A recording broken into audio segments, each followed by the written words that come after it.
이번 한 주 동안에 염려 걱정으로부터 우리 자유하는 것에 대해서 몇 가지 우리가 걱정하고 염려하는 그런 주제들을 다루게 될 텐데, 오늘 그 첫날로 재정과 관련된 일입니다. 뭐 우리가 걱정하고 염려하는 것에 뭐 건강도 있고 자녀도 있고 여러 염려 걱정하는 것이 있지만, 재정적인 것들이 가장 우리에게 실제적으로 다가오고 어려움이 되는 것이 아닌가, 그렇게 딱 그냥 깨달아지더라고요. 그래서 이런 말씀이 저에게나 모두에게나 우리가 다 실감할 수 있는 참 중요한 영적인 도전이라고 싶습니다. 보통 우리가 돈이 있으면 편안한 삶과 보장된 미래와 같다고 생각하는 경향이 있는 것 같습니다. 무엇을 하고 싶을지는 아직 모르지만 어디다 써야 되는지 용처가 없을지라도 그래도 어느 만큼의 여유가 있으면 안심이 되는 그런 느낌? 그걸 아마 능력이라고도 할 수 있겠죠. 무엇이라도 할 수 있는 것 같은, 그래 어려운 일이 있어도 그래 이쯤 이렇게 되면 넘어설 수 있겠다, 이런 능력을 가지고 있는 셈처럼 느껴지게 되는 것 같습니다.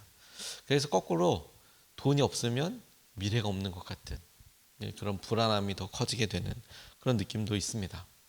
그래서 가만히 생각해 보니까 돈이 있고 없고는 미래에 생길 수 있는 일에 있고 없고를 좌지우지하는 것은 아닙니다. 그렇게 돈은 있을 수 있고 없을 수 있지만 정작 우리에게 염려와 걱정이 되는 더 커다란 일이 뭐냐면, 돈이 없기 때문에 발생하게 되는 여러 일들에 대한 두려움, 정작 돈이 없으면 안 된다고 생각하는 것이 우리에게 더 영적으로 깊은 이런 물음표와 혹은 우리에게 주는 염려 걱정의 원인이 되는 것 같습니다. 실제로 시작은 재정이 있고 없고에서 시작이 되는 것 같지만, 돈이 없기 때문에 생겨날 수 있는 일들에 대한 여러 생각들을 하게 되잖아요. 그게 더 우리에게 깊은 여러 이야기를 주는 것 같다 싶습니다. 그런데 성경은 오히려 그런 일들에 대해서 이렇게 약속하고 혹은 볼 수 있도록 우리에게 도전하신다고 싶어요. 첫 번째로 재정은 주님이 함께 하시는 것을 경험하는 통로가 늘 되더라고요. 주님의 공급하심과 주님께서 이렇게 하시는 것을 보면 주님이 함께 하시지, 또 주님이 이렇게 인도하시지를 경험하는 통로가 됩니다. 5절 말씀을 보면 돈을 사랑함이 없이 살아야 하고 지금 가지고 있는 것으로 만족해야 합니다. 주님께서 친히 말씀하시기를 내가 결코 너를 떠나지도 않고 버리지도 않겠다 하셨습니다. 이게 히브리서에서 말씀하시는 돈을 사랑함이 없이 살아야 하고 지금 가지고 있는 것으로 만족해야 합니다. 주님께서 친히 말씀하시기를 내가 결코 너를 떠나지도 않고 버리지도 않겠다. 내가 너를 결코 떠나지도 않고 버리지도 않겠다. 주님께서는 우리를 선택하실 때 우리가 부유해서 선택하신 것은 아니죠. 네. 성경은 돈을 얼마나 가지고 있는지의 여부에 집중하지 않고 주님이 이 일을 통해서 떠나지 않고 버리지 않으시겠다라는 것에 중요한 방점을 두고 계세요. 그렇지, 이 일을 통해서 주님이 함께 하시는 것을 보여주시겠구나. 다시 말해서 경제적인 여러 상황들과 어려움들을 주님과 동행하는 것으로 이렇게 바라볼 수 있도록 그렇게 이끌어가고 계시지요. 디모데전서 6장 10절 말씀을 봐도 돈을 사랑하는 것이 모든 악의 뿌리입니다. 돈을 줬다가 믿음에서 떠나 헤매기도 하고 많은 고통을 겪기도 한 사람이 더러 있습니다. 그러니까 사랑한다라는 표현을 막 탐욕이다 이렇게까지 보지 않더라도 우리 안에서 돈을 의지하는 마음, 돈이 있어야 된다고 생각하는 바로 그 부분에 대해서 주님께서 경고하시는 거죠. 너 떡으로만 사는 것 아니다. 돈으로만 사는 것은 아니다. 돈을 쫓는 것이 결국에는 그렇게 생각하고 하다가 믿음을 써야 될 때를 놓치게 되는 경우들이 많이 있더라. 단순하게 여러분, 돈이 있고 없고를 가지고만 생각한다면 그러면 우리의 삶에서 대부분의 많은 사람들에게 있어서 이미 마치 사형선고처럼 아무것도 할 수 없어 라고 선포되고 이야기되는 그런 사람들이 이미 우리나라에는 너무너무 많지 않습니까? 만약에 재정이 0이라고 한다면, 버는 것만큼만 할 수 있다면, 그러면 대부분은 한국 사람들 뿐만 아니라 전 세계에 있는 사람들이 쉽지는 않을 겁니다. 그런데 없어도 혹은 그런 상황에서 어떻게 하나님께서 하실 것을 의지하고 살아가느냐 부분이 영적인 의미가 된다는 거예요. 돈은 주님과의 관계를 경험하는 통로가 되죠. 우리의 마음속에 내가 이런 실제적인 두려움과 염려가 있을 때 주님을 어떻게 의지하게 되는가? 내가 어떻게 주님과의 관계를 다시 재정립하게 되는가? 내가 어떻게 겸손하게 되는가? 어떻게 의지하게 되는가? 어떻게 기도하게 되는가? 빌립보서 4장 11절에서 13절 말씀이 내가 궁핍해서 이렇게 말하는 것이 아닙니다. 나는 어떤 처지에서도 스스로 만족하는 법을 배웠습니다. 나는 비천하게 살 줄도 알고 풍족하게 살 줄도 압니다. 배부르거나 굶주리거나 풍족하거나 궁핍하거나 그 어떤 경우에도 적응할 수 있는 비결을 배웠습니다. 나에게 능력을 주시는 분 안에서 나는 모든 것을 할 수 있습니다. 이때 이 모든 것은 우리가 말하는 엄청난 앞으로 능력과 이런 일이 아니라 주님과 함께 주님을 의지하고 나아갈 때 안 될 것 같아. 이런 일을 겪으려면 특별한 능력이나 뭔가 준비가 되어야 할 것 같다라는 것에 대해 갖고 있었던 능력이 없어서 안 되겠다. 이게 아니라 주님이 이 일을 통과할 수 있는 능력이고 은혜가 되게 하여 주시는 거구나. 근데 그걸 주님께서 우리에게 보게 하시고 경험하게 하신다라는 것을 성경은 계속해서 우리에게 주목하게 하십니다. 우리 위해서도 설교해 주시고 함께 교제하고 있는 김범성 목사님, 잘 나가던 사업가 집안이었다가 집안이 이렇게 많이 어렵게 되고, 그리고 형님께서 하시던 여러 일이 또 부도가 나게 되고, 그래서 본인은 이제 공부도 좀 더 하고 싶고 유학도 가고 싶고 이제 그런 생각하고 있다가 하루 아침에 이제 다 정리를 하고 돈을 벌어야 되는 그런 상황이 됐는데 과일 장사에 뛰어드셨다죠. 그래서 가만히 생각해 보니까 새벽 시장에서 뛰어서 주위에 이렇게 돈을 팔고 이렇게 또 크게 돈이 되지 않아서 고민 끝에 전략을 바꿔서 오히려 서울에서 뛰어서 시골에 가서 당진 이런 쪽으로 가서 그래서 새벽마다 당진에서 팔았대요. 우리 유통의 어떤 아이러니이기도 한데 전국에서 제일 좋은 과일은 서울에 모인대요. 근데 한꺼번에 유통하는 게 싸니까 싼 값에 서울에 오면 서울에 와서 아주 좋은 과일을 거꾸로 당진에서 갈아서 팔았다고. 돈이 모이기 시작하고 그랬다고. 그래서 6개월 동안 이렇게 하루도 왔다 갔다 하지 않고 계속 이렇게 하면서 하다 보니 빚도 많이 갚게 되고 그러면서 이거 안 될 것 같은 여러 일들을 막 이렇게 하게 되고 하나님께서 그러면서 사업적으로 여러 일들을 이렇게 보게 되고 그런데 결국에 이분이 나중에 어느 정도 시간이 지나고 빚을 다 갚게 됐을 때 많이 갚게 됐을 때 그래서 몇 년 한 7년 8년이 지난 다음에 이제 조금 하루 이틀 정도 쉬어볼까? 날마다 쉬지 못하고 우리 휴가라는 걸 한 7년 만에 가보는 건 어떨까? 그래서 이제 처음으로 이제 휴가를 아내랑 가게 됐을 때 사모님이 이제 그러셨다는 거예요. 요즘 당신이 나한테 계속 돈 얘기만 하는 거 알고 있냐고. 여보, 당신이 요즘 나한테 계속 돈 얘기만 하고 있는 거 알고 있냐고. 그 말에 화가 그렇게 나더래요. 화가 그렇게 나더래요. 혼자 잘 살고 버틴 거 아닌데 다 같이 잘 살려고 하는 건데 돈 얘기만 하고 있다고. 너무 그렇게 야속하기도 하고. 근데 그게 마치 하나님 음성처럼 이렇게 들리더랍니다. 그렇지, 내가 돈 얘기만 하고 있네. 돈 얘기만 하고 있네. 이제 살만해졌다고. 이젠 얼마나 어렵다고. 이젠 어떻게 된다고. 그 얘기만 들어서 계속해서 고민하다가 결국에는 그 휴가 기간 통해서 거꾸로 드리는 주님께서 거꾸로 드리는 그런 마음이 들어서 내가 그냥 주님의 일을 하는 게 맞겠다. 그래서 휴가 돌아온 지 일주일 만에 사업 실패해서 망했던 형에게 자기의 사업을 다 그대로 넘겨버렸대요. 다 넘겨버리고 그리고 자기는 다시 해야 될 일을 이렇게 허락하게 되었다.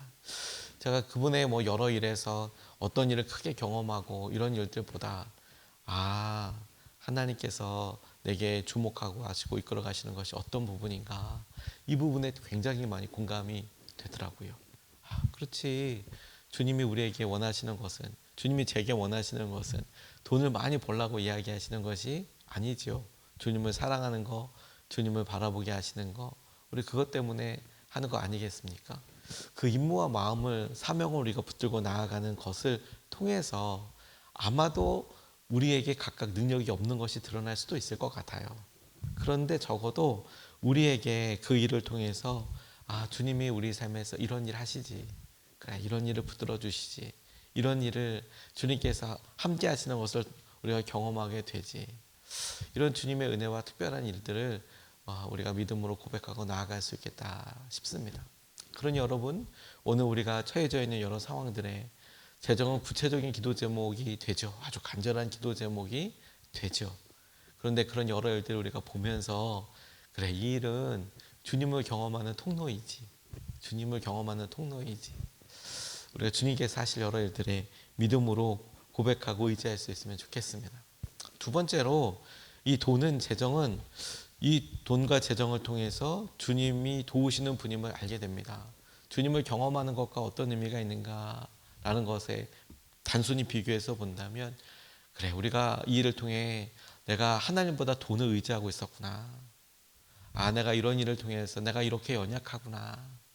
그런 게 주님을 경험하는 거라고 한다면 나를 변화시키고 나를 돌이키게 하고 내가 지금 어떤 것 위에 내 의지를 두고 있는지를 딱 드러나게 하는, 주님을 경험하게 하고 주님 만나게 하는 통로가 된다면, 두 번째로 주님이 도우시는 분이시라는 것을 알게 되는, 그렇게 마음이 완전히 겸손해지고 나아가게 될 때 주님이 그때서 이렇게 도와주시고 이끌어 주시는 분이라는 사실을 우리가 알게 된다는 겁니다. 6절 말씀을 보면 그래서 우리는 담대하게 이렇게 말합니다. 주님께서는 나를 도우시는 분이시니 내게는 두려움이 없다. 누가 감히 내게 손댈 수 있으랴. 신명기 말씀에 8장 17절 18절 말씀에 당신들이 마음속으로 이 재물이 내 능력과 내 손의 힘으로 모은 것이라고 생각할 것 같아서 걱정이 됩니다. 그러나 주 당신들의 하나님이 당신들의 조상에게 맹세하신 그 언약을 이루시려고 오늘 이렇게 재산을 모으도록 당신들에게 힘을 주셨음을 당신들을 기억해야 합니다. 이렇게 이야기합니다. 말씀은 놀랍게도 부유한 사람들을 위한 것이 아니라 지극히 가난하고 힘없고 어려운 사람들의 시선과 그들을 위해서 쓰여진 약속입니다. 주님께서 모세오경을 주시고 이끌어 가셨을 때 그들에게 죄인이라고 생각된 사람들에게 주님의 은혜가 필요했고, 그리고 부자였고 힘이 있었던 아브라함 때에도 약속해 주셨지만, 근데 정작 그들에게 가장 하나님께서 하셨던 말씀들이 놀랍게 주어졌던 시기는 모세를 통해서 출애굽할 때, 종들이었을 때, 그들에게 재물이 있었지만 여전히 그들의 정체성은 종처럼 힘들고 연약했을 때 하나님께서 그들과 함께 하시고 그들을 도우시는 분이시라는 것을 주님께서 알게 해 주셨어요. 다윗이 많은 시편을 쓰게 됐을 때는 그가 왕궁에 있을 때가 아니라 사울에게 쫓겨서 혹은 압살롬에게 쫓겨서 그렇게 광야를 돌아다니고 어떻게 살아야 될지 모를 때 하나님께서 그에게 참 많은 노래를 주셨죠. 복음서 마태마가 누가 요한복음은 예수님과 관련된 이야기이지만, 하지만 그 핵심 중의 핵심은 예수님께서 말씀을 전하시고 고난받는 이야기 아닙니까? 사도행전도 그렇고 제자들도 그렇고 그들의 했던 여러 일들이 주위에 있는 사람들에게 전해질 때 그 서신서를 읽는 사람들의 대부분은 가난하고 힘들고 어려운 사람들입니다. 그럼 우리는 거꾸로 생각하죠. 그러면 이거는 부자들은 혹은 우리가 지금 생각할 때 단순 비교로 재정의 유무 혹은 다소 많이 갖고 있고 적게 갖고 있는 것을 따라서 많이 갖고 있는 사람은 전혀 상관이 없는 거냐? 아니요. 우리의 마음이 심령이 가난하고 우리가 정말 다른 사람의 도움이 간절할 때 가만히 옆에서 보니까 다른 사람이 봤을 때는 저 사람은 저렇게 많은 재정을 갖고 있고 부자다라고 하는 사람도 마음속에는 가난함이 있고 자기만의 힘듦이 있고 그리고 그걸 통해서 하나님을 의지하게 되더라고요. 그러니까 주님의 말씀과 복음이 은혜로 쾅 하고 다가가는 사람은 어떤 사람들이냐면 심령이 정말 가난하고 내가 정말 다른 사람의 도움이 필요하고 내 삶에 어려움이 있다고 생각하는 바로 그때가 복음이 그리고 말씀이 실제적인 능력이 되는 시기이더라고요. 광야에서 하나님께서 그들의 필요를 채워주셨죠. 이것이 의미하는 바는 염려와 걱정의 근원이 되는 것들을 없애주신 겁니다. 돈을 무시하는 것은 아니에요. 그 대단한 돈을 주님이 책임져 주신다는 겁니다. 먹여주시겠다고. 다가오지 않는 미래나 사건에 대해서 우리가 상상력으로 계속 채우는 것이 염려이고 걱정이죠. 그렇죠. 목회자인 저도 다가오지 않은 미래에 대해서 뭐 어떤 일이 생길 수 있지라고 생길 때 그것이 대비와 대책에 관련된 것이라면 그래 이렇게 대비하고 이렇게 하면 되겠다 이렇게 할 수 있지만 그것에 매어져 있는 거라고 한다면 그러면 우리에게 오늘 이 말씀이 딱 정확하게 필요한 거죠. 주님이 도우시는 분이야. 네가 그런 일을 위해서 열심으로 노력하고 그리고 대비하는 것은 지혜로울 수 있지만 그것에 매여 있다면 도우시는 분이 누구이신지를 너 봐라. 너 누구인지 봐라. 그러면서 우리에게 야 네가 얼마나 살지도 모르는데 이런 말들이 우리에게 그냥 개나게 하시는 말씀이 아니라 하나님이 하시는 여러 일들과 상황들에 우리를 이렇게 보시고 이끌어 가시는 그거 아닌가 싶어요. 비행기에서 제가 짐 하나가 안 나와서 제일 먼저 나왔음에도 제일 나중에 간 적이 있었어요. 뭐 대단한 짐이 아닌데도 그때 기다리면서 했던 생각이 뭐냐면 뭐 그 안에 비싼 것이 없는데도 이게 힘든데 그냥 저 짐 버리고 가고 싶다 싶을 정도로 정말 대단한 짐이 아니었거든요. 근데 그래도 그냥 보냈으니까 이제 갖고 가는 거죠. 기다리고 있는데 사람들도 많고 하나가 안 나와서 너무 힘들더라고요. 그러다가 생각해 봤어요. 저 짐 괜히 갖고 왔다. 저거 별로 그냥 혹시나 해서 그냥 갖고 왔는데 뭐 대단한 것도 아니고 차라리 없어졌으면 이 시간보다도 또 낫겠다 싶을 만큼의 그런 정말 뭐 아주 자잘한 그런 짐 하나였거든요. 짐 하나 없으면 더 편할 텐데 근데 여행 다닐 때 가만히 보니까 이거 짐 없는 게 편한 게 때가 더 많던데요. 그래서 가만히 다녀보면 할 수 있으면 그냥 아무것도 안 갖고 다니는 게 제일 좋을 때가 많더라고요. 그리고 가만히 삶을 그럴 때 봤어요. 그래 어떻게 보면 지금 제게 있어서 이게 더 필요하지 그렇게 생각을 하는데 지나고 보면 그냥 간단하게 아무것도 없는 게 더 편할 수도 있겠구나. 그래 그게 더 편할 수도 있겠구나. 그런데 막 이렇게 하면서 계속 뭔가 원하고 갖고 있는 거 그런 거를 원하는 것이 내가 지금 겪고 있는 내 모습이구나. 모습이구나. 마치 반지의 제왕에 나오는 캐릭터 중에서 골룸이라는 캐릭터가 있거든요. 오랫동안 살면서 거기 그 영화에 나오는 뭐 반지 그거 잊어버리지 않으려고 그래서 내 보물이라고 마이 프레셔스라고 이야기하는 그런 것처럼 우리도 절대로 포기하지 않는 이런 것들 때문에 힘들어하고 어려워하고 있는 부분들을 통해 주님이 우리를 다루실 뿐만 아니라 거기서부터 주님께서 채워주시고 이끌어주시는 것을 보게 되는 거겠죠. 우리 마지막 날에 이렇게 보면 계시록 21장 21절 말씀에 보면 12대문은 12진주로 되어 있는데 그 대문들이 각각 진주 한 개로 되어 있었습니다. 도시의 넓은 거리는 맑은 수정과 같은 순금이었습니다. 이렇게 나와 있잖아요. 우리가 보고 가치 있다고 생각하는 진주, 그 진주가 얼마나 크면 문 하나가 통으로 된 진주를 깎아서 만든 거겠어요? 진주는 연결할 수가 없잖아요. 돌 같은 거니까 그걸 이렇게 파서 문으로 만들고 그리고 수정과 같은 황금으로 바닥을 깔고 하늘나라에서는 우리가 간절히 바라고 원하는 것들이 그냥 이런저런 그냥 도로 포장재 있고 그런 거 크게 의미 없다. 안 비싸 가치가 없다가 아니라 그런 것들이 그런 귀한 가치로서 쓰이는 게 아니라 그것보다 더한 가치들이 많은 땅이 될 것이다 라는 것이죠. 그럼 어떻게 할까요? 주님이 도우시는 분이라시는 것 갖다가 우리가 누리기 위해서 끝까지 의지하고 붙잡아야 될 것은 무엇일까요?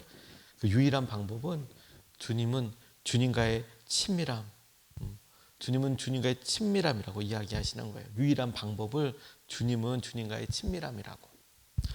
다시 한번 6절 말씀에 보면 그래서 우리는 담대하게 이렇게 말합니다. 주님께서는 나를 도우시는 분이시니 내게는 두려움이 없다. 누가 감히 내게 손댈 수 있으랴. 저도 오늘 아침에 이 말씀을 전하면서 꼭 붙잡게 됐어요. 주님께서 나를 도우시는 분이시니 내게는 두려움이 없다. 누가 감히 내게 손댈 수 있으랴. 누가 감히 내게 손댈 수 있으랴. 주님께서 나를 도우시는 분이시니 누가 나를 보아도 그렇게 할지라도 오늘 여러분 우리가 그래 우리의 상황과 형편들에서 주님을 보고 바라보는 것으로 인하여서 주님께서 우리에게 도우시는 분이신 것을 우리가 알고 경험하고 주님의 마음을 누리는 오늘 하루와 그리고 이번 한 주가 되시기를 주님의 이름으로 축복합니다.